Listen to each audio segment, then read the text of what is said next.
It's Mindset Monday, and welcome to the Bad Influence Podcast with yours truly, Jordan Banderas.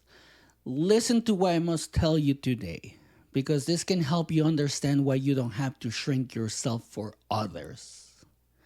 The version of you that makes a room uncomfortable might be the only version of you that was ever worth hiring.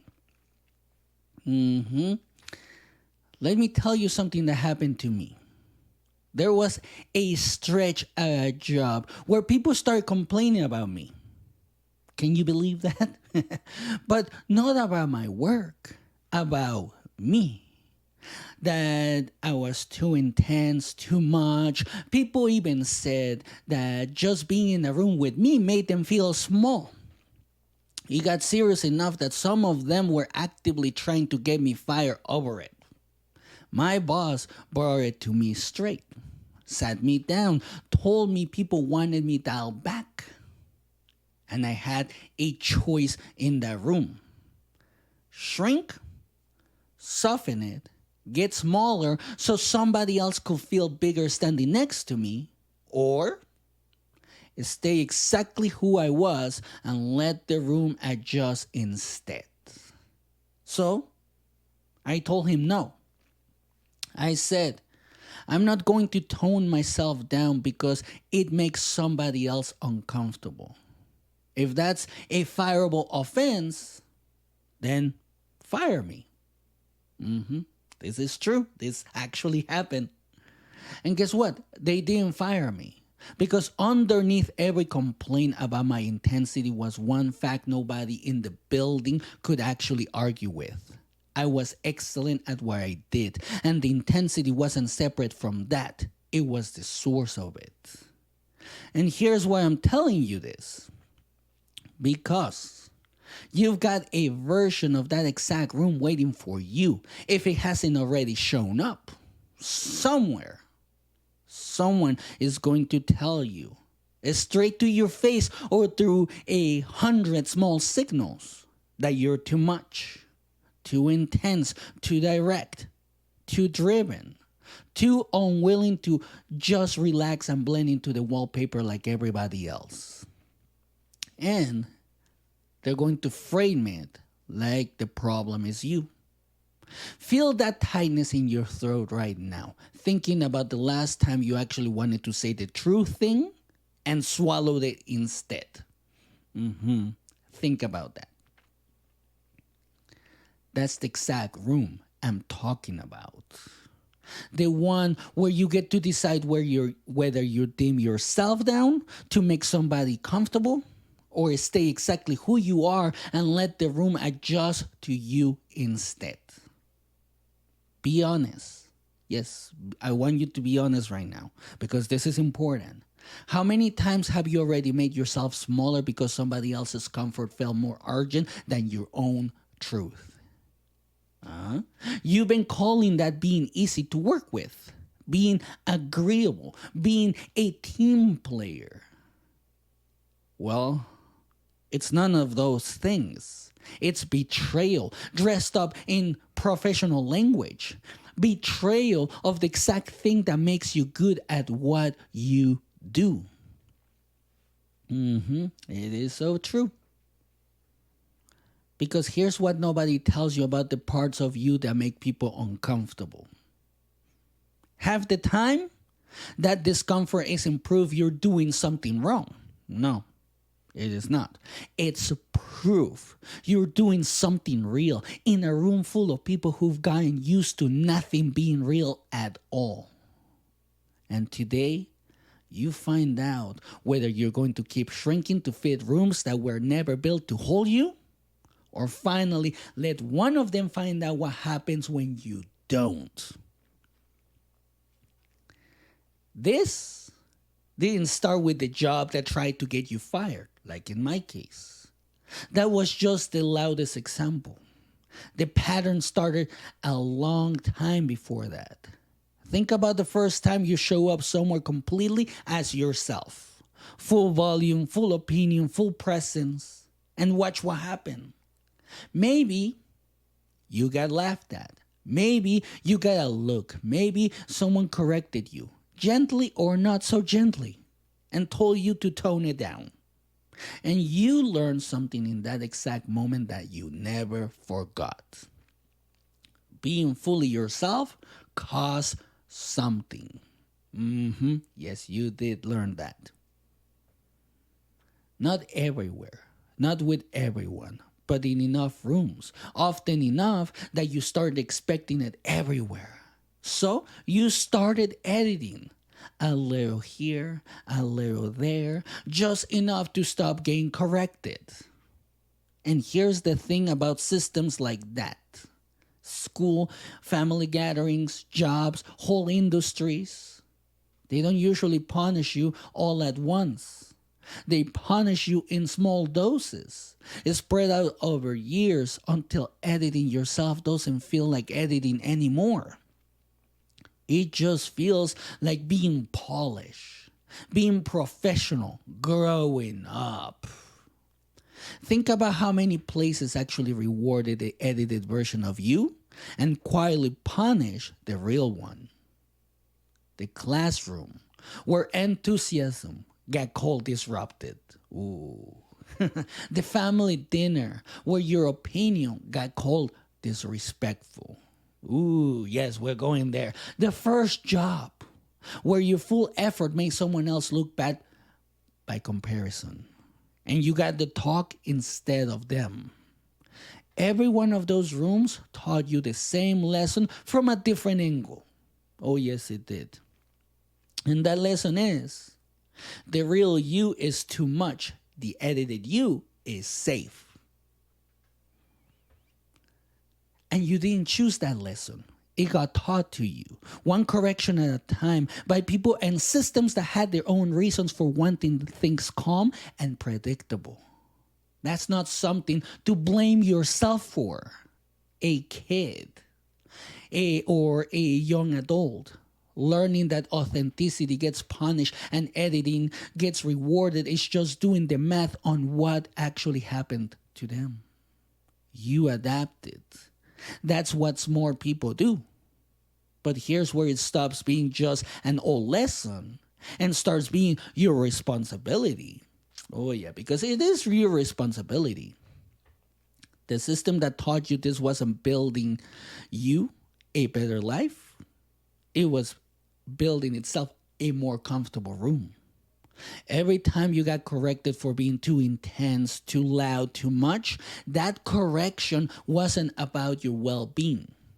It was about somebody else's comfort. Think about that plainly for a second. The people who wanted you to dim down were never doing it for your benefit. No, they were not.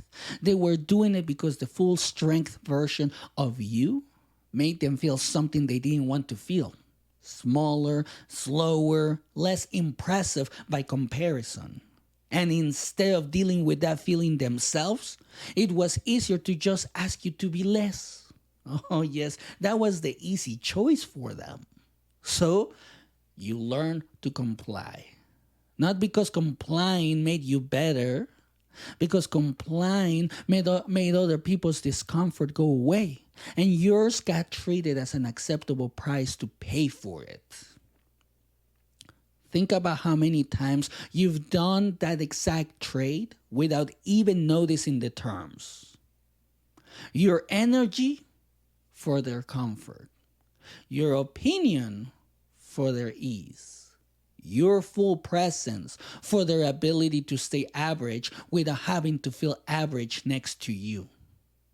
That's the actual deal you've been making over and over and over since long before that boss ever sat you down. And here's what you have to understand about where this came from.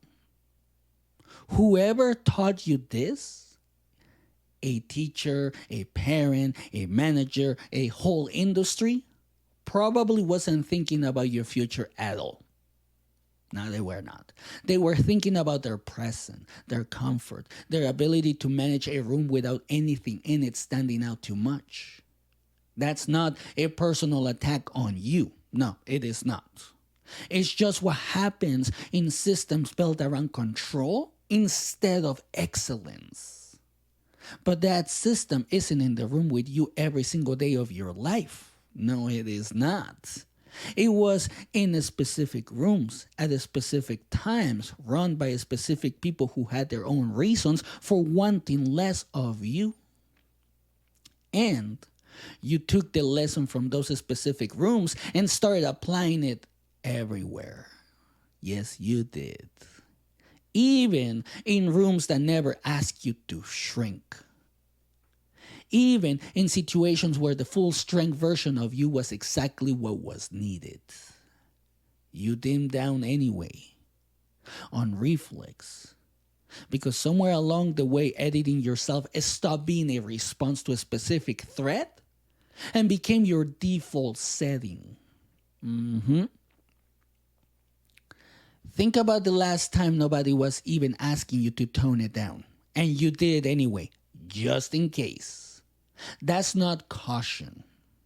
That's a system living rent-free in your body. It's still running the old rule long after the room that taught it to you is gone. Here's what should actually bother you about that. Because it should bother you. You've spent years assuming every room is like the ones that punish you. And some of them are not. Some rooms are actually built to hold the full strength version of you. And you've been walking into them pre-shrunk without ever finding out. That boss who didn't fire you, that was one room that turned out to be able to hold you fully once you actually tested it. But you don't get that information by staying dim. No, you don't. You only get it by showing up at full strength and letting the room prove what it's actually built for. Right now, somewhere in you, there is a rule that says shrink first, ask questions later. And it's time to find out how many rooms in your actual life were never asking you to follow it at all. Notice your throat right now, not later, right now. That tightness that shows up the second you're about to say something true and decide against it. Feel where it actually sits. Not just your throat, your jaw too. Clench just slightly, holding the words in before you've even consciously decided to. That's not nerves. Let me make that clear. That's a body that's been trained over years to physically restrain the truth before it can get out. Think about the last time you had something real to say in a meeting, a conversation, a room that mattered, and you felt that exact tightness rise up and swallow it before it left your mouth. Your throat closed a little. Your jaw set. Your chest got heavy, like something was pressing down right where the words would have come from. And you told yourself that was you being smart, being strategic, picking your battles. Well, guess what? It wasn't a strategy. It was your body doing exactly what it was trained to do. Catch the truth before it costs you anything and swallow it instead. Think about how often that happens in a single week. The opinion you didn't share because it might make someone uncomfortable. The correction you didn't offer because it might make you look difficult. The full truth you softened into something smaller and safer, right as it was leaving your mouth. Each one of those moments felt small, manageable, not a big deal. But your body was keeping track the entire time. Every swallow sentence sits somewhere. In your throat, in your jaw, in your chest, that's getting a little tighter every year you've done this. That's the real cause of dimming yourself down this many times. It's not just that people don't hear the real you. It's that your own body has started treating your real voice like a threat to contain instead of something to let out. Think about the boss who sat you down that day. Remember the exact tightness right before you told him no. That was the moment your body had to decide whether it was going to obey the old training or override it. And you overrode it. That one time, in that one room. But think about how many other rooms before and after that one you didn't. How many times the exact same tightness showed up, and instead of speaking through it, you let it win. That tightness isn't a warning sign that you are about to do something wrong. No, it is not. It's the exact moment the old system tries to reassert control, and your body still treats that moment like a red light instead of a green one. Here's what's living like this costs you every single day. You've gotten so used to swallowing the truth thing, that your body doesn't fully release even when you finally say it. The relief you'd expect from speaking honestly doesn't fully land because some part of you is still braced for the correction that's coming. So even your honesty comes out guarded, held back at the edges, never quite the full strength version, because full strength has cost you something before. Think about how tired you are by the end of most days. Not from the work itself, from holding back everything you actually thought and felt. One conversation at a time, and calling that professionalism. That tightness doesn't just live in your throat during the moment. It lives there permanently now. Low grade most of the day because you're always half bracing for the next room that might ask you to shrink. And you know this is true. And here's the part that should actually land the hardest. The version of you that could say the true thing without that tightness, the one who spoke plainly, fully, without pre-flinching, that version is still in there. You felt it exactly once recently, in that room, with that one boss, when you finally said the thing instead of swallowing it. And in that moment, for just a second, your jaw actually unclenched. Your chest actually opened.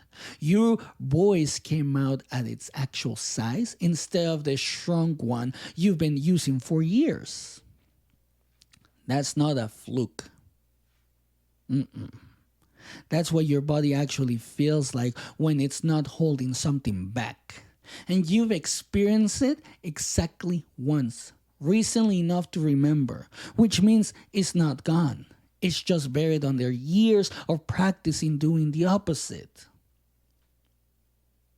Think about how much of your life has been spent with that tightness sitting in your throat, waiting for a room brave enough to let you put it down. That tightness isn't who you are. It's what happens to a person who's been taught over and over that the full strength truth is something to hold back instead of something to give. So stop looking at the tightness and start looking at what's protecting you from finding out. Because the tightness was never really about avoiding conflict. It's about a question you've been avoiding your whole adult life. Oh yes, you have been avoiding that. Here's the truth hiding under all that holding back. Some part of you likes staying dim. Not because it feels good, because it doesn't. It's because it comes with an excuse built in. As long as you never show up at full strength, you never have to find out what happens if the room actually can't hold you. That's the shadow, not the demon itself, the relief hiding inside the demon. A habit of protecting rooms from a fire that were never actually tested against. Because if you show up full opinion, full intensity, full truth, and the room genuinely couldn't hold it, you'd have to face something scarier than rejection. You'd have to face that maybe you really are too much for certain rooms permanently, just not just situationally. So instead, you protect yourself by never fully testing it. You stay at 70%, safe, manageable, room friendly. You call that being easy to work with. It's not being easy to work with, it's a shield built to protect you from ever finding your actual edges. Sit with that. I want you to sit with that. If you never show up fully, you get to keep this story alive forever. The one where you could handle any room if you really wanted to. That story is comfortable. It doesn't cost you anything, except it's costing you everything that story was supposed to protect. Because a person who never shows up fully never actually finds out which room were built for them and which ones weren't. And here's what's actually happening while you protect yourself from that answer. Every day you dim yourself down, the gap between the life you're capable of and the life you're actually living gets a little wider. Not loud, wide. Quiet enough that you still function completely fine. Wide enough that you feel it every time somebody less capable gets the opportunity you talk yourself out of pursuing. That's what the tightness has been keeping score of the whole time. The gap. Growing. Every single time you do this. And here's who you're becoming while it grows. Someone who's excellent at making other people comfortable and forgettable at making an actual impact. Someone people describe as easy, professional, low drama, and privately, someone nobody's genuinely afraid to disappoint because nobody expects that much from you in the first place. That word should land harder than the others. Expect. Because when people stop expecting your full intensity, they stop routing the hard problems to you, the real conversations to you, the real opportunities that actually require someone dangerous enough to handle them. Think about the last time something big came up and you weren't even considered for it. That wasn't random. And I want you to understand that. That was earned. One dimmed down room at a time by a version of you that made itself easy to overlook. And here's what happens to someone who consistently shows up at 70%. Eventually, the rooms that actually needed 100 stop looking your way. Not because they don't like you, because you've quietly trained everyone around you that the full version isn't available here. So the biggest opportunities go to somebody louder, somebody who never learned to dim, somebody who might not even be more capable than you, just less willing to hide it. That's the part that should actually keep you up at night. Not that you're playing it safe. That's fine. But what should keep you up at night is that your safety is quietly costing you the exact chances that used to only go to people willing to be fully seen. Hold that next to what you actually want out of your one career, your one life. You didn't want a life spent being easy to manage. You wanted to matter, to build something real, to be undeniable at what you do. And here's the mirror. So look at it straight. If you keep dimming yourself in rooms that never actually ask you to, you're going to spend your whole career finding out what you were capable of secondhand. through somebody else who wasn't afraid to find out first. This is not a moment you want to be sitting in. Years from now, realizing the ceiling you kept bumping into was never the room's limit. It was the setting you chose to show up at over and over without ever testing whether it needed to be that low. That's the real risk hiding behind all your restraint. Not that you'll be rejected if you show up fully, that you'll never know if you will have been, because you never actually let the room find out. Because holding back doesn't just fail to protect you. It actively protects the lie that the world couldn't handle the real you. A lie you'll never have to test and never have to lose. Here's what staying exactly like this actually steals from you. Not just a tight throat, not just another swallowed sentence. It steals the one thing your whole career has been quietly building toward. An honest answer about what you're actually capable of at full strength in front of people who matter. Because right now, you don't have that answer. You've protected yourself from ever getting it. And a career is spent protecting an unanswered question about your own ceiling isn't safety. Let me make that clear. It's just a slower way of never finding out what you were actually worth.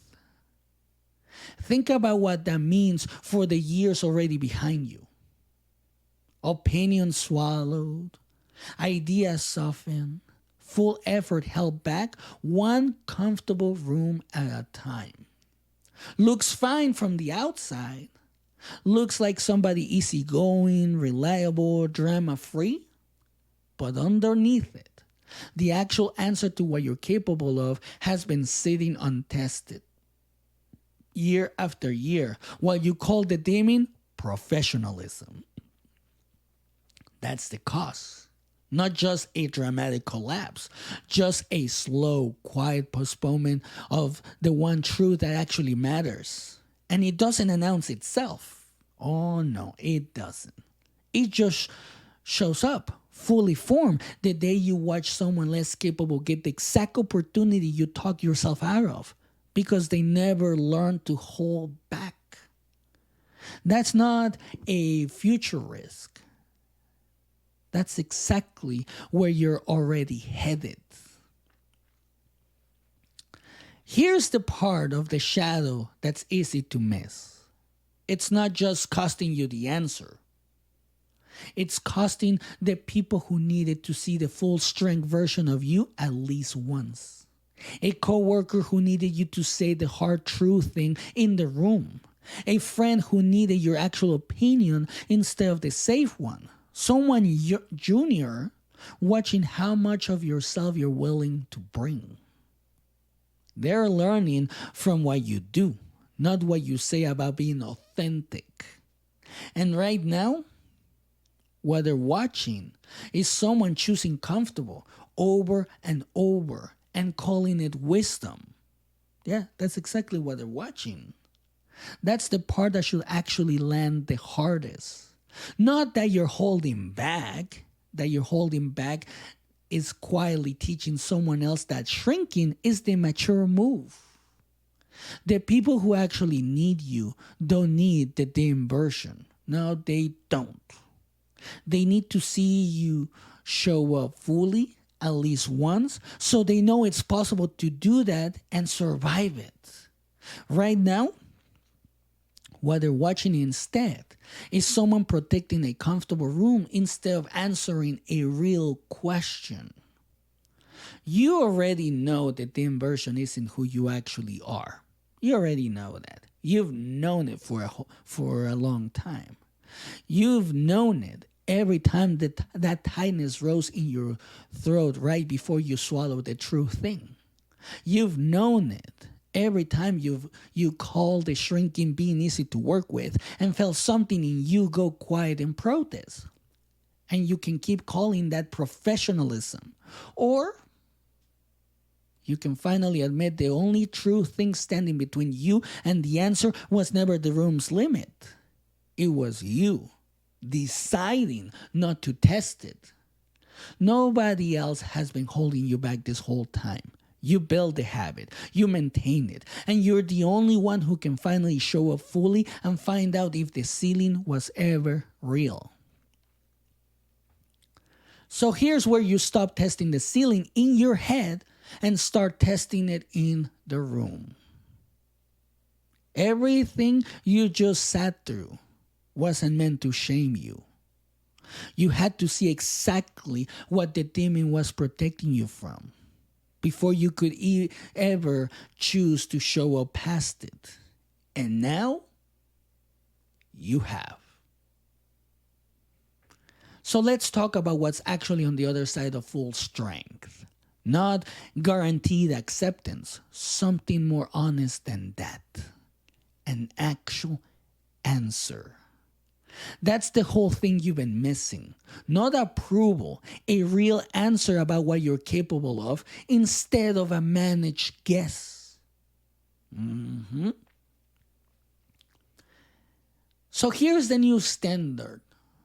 Full strength was never about making sure every room can handle it. Full strength is how you finally find out which rooms can, instead of assuming none of them will and never checking. That's the shift right there.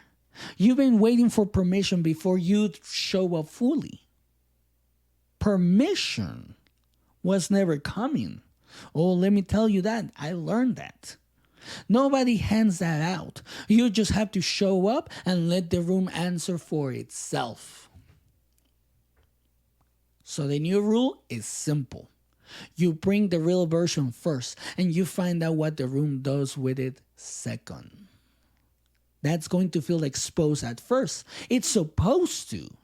Your throat has been trained to tighten at exactly the moment this asks you to speak fully. Here's what practicing this actually looks like. Small, not a tall personality overhaul overnight. And I want you to understand that. So pick one place this week where you normally soften the true thing and say it at full strength instead. Just once. Not forever. Once. The meeting, the conversation, the opinion you've been sitting on. Pick one and say it exactly as strong as you actually feel it. Notice your throat tighten right before you do it, because that will happen. Let it tighten. Speak anyway. That's the whole practice. Not fixing the feeling, is speaking through it. Here's the win version of this, so you know what you're actually aiming at. The win isn't some perfect outcome where the whole room applauds your honesty, because that rarely happens. The win is smaller than that and realer. The win is the first time you say the true thing at full strength and the room doesn't collapse the way the old training swore it would. Even if it's small, even if it's just one meeting where you say exactly what you think instead of the softened version. That single moment, it starts rewriting the old rule with new evidence. Real evidence about this room, not the one that punished you years ago. That's the win. Not applause, proof. Here's the part I'm not going to skip because it usually gets left out. This isn't going to go perfectly. Some days you're going to dim down anyway, out of pure habit. Yes, that will happen and that's okay. Some days you'll speak at full strength and it'll land wrong. Or somebody will push back hard. Or you'll wonder if you should have held back after all. That's not proof you should go back to shrinking. That's what practicing something your body was trained against actually feels like from the inside. The goal was never zero pushback. No, it was not. The goal is that you keep coming back to full strength, even on the days it didn't land clean. Because full strength was never about guaranteed comfort. No, it's about finally knowing instead of forever guessing. Oh, yes. This is why I keep making this show. Because this right here, you sitting with this, feeling exactly how tight your own throat gets before you speak the true thing, this is the whole reason the Bad Influence podcast exists. Not to make you feel good for 20, 40 minutes and send you back to dimming yourself down. No. To put a mirror in front of you that you can talk your way out of. If you skip next Monday, you go back to shrinking alone, telling yourself it's just being professional. If you're here, you don't have to figure this out alone. No, you don't. So subscribe. Not for me, for the version of you that's been sitting behind that tightness for years, waiting to find out if this is the week you finally speak at full volume. Because that version has been waiting a long time. And waiting doesn't answer the question. Only speaking does. Picture this a year from now. Your throat is still tight sometimes. The old training doesn't disappear completely. It just stops running the whole show. But you catch it faster now. You feel the tightness rise and you speak anyway, instead of laying it aside for you. Just picture all of this, right? You've said the true thing at full strength enough times by now to actually know something. Which rooms can hold you, which ones can't, and which ones you don't need anymore. That's not luck. That's the practice you started today. And the dimming that used to feel like professionalism, it doesn't feel like professionalism anymore. It feels like exactly what it always was. A slow way of avoiding the answer. Here's the truth underneath everything I've told you today. That boss never actually needed you to dim down. He needed the version of you that was excellent at the job. And it turned out that that version and the intense version were never two different people. No, they were not. They were always the same person. And somewhere along the way, a bunch of other rooms convinced you they were separate. So you kept trying to hand over one without losing the other. But guess what? You can't split them. You were never supposed to. You were never supposed to. So this is your move. Plain and simple. Pick the room you've been dimming yourself in the longest. Say the true thing at full strength, even though there's no guarantee it lands the way you want. Let your throat tighten. Speak anyway. That's what showing up actually means. Not managing yourself down to fit. Bringing the real thing and finally finding out what it does. You might find out you're capable of a lot more than the rooms you've been shrinking for ever gave you a credit for. Or you might find out exactly which rooms were never built for you in the first place, so you can stop wasting your fire on them. Either way, you'll know something true instead of protecting something comfortable. Because who wants to protect something comfortable their entire lives? Because the career that actually what matters was never built by the version of you that made everyone else comfortable. It was built by the one willing to bring the fire and let the room decide if it could hold it. Your throat has been carrying that tightness long enough. So stop dimming. Yes, stop dimming. Speak at full strength, starting now, Not once you feel safe. Find out what you were always capable of. And remember, the choice is yours.